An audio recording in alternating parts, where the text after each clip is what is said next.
सरकारची भूमिका आक्रमक असल्याचं पाहायला मिळतंय। प्रत्येक अहवालानुसार सरकारची वेगवेगळी कारवाई होते।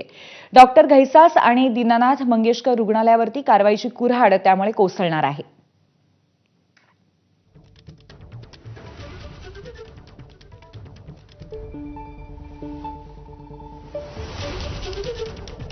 कशा पद्धतीची कारवाई आपण बघतोय। वैद्यकीय शिक्षण विभागाकडून चौकशी, पुणे पोलीस आयुक्तांना गुन्हा दाखल करण्यासाठी अहवाल।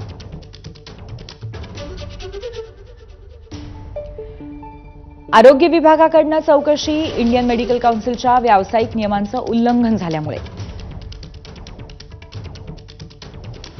मेडिकल काउन्सिलच्या माध्यमातून डॉक्टर घैसास आणि त्यांच्या कर्मचाऱ्यांवर कारवाई।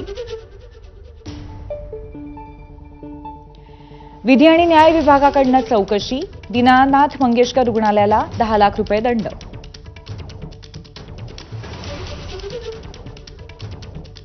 धर्मादाय रुग्णालय व्यवस्थेमध्ये मोठे बदलही प्रस्तावित।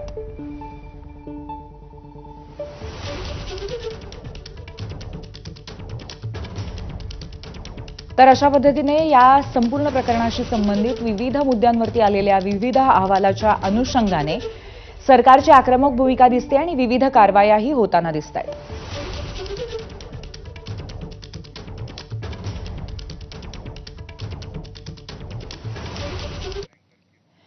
अश्विनी बिंद्रे हत्याकांड प्रकरणातील आरोपींना आज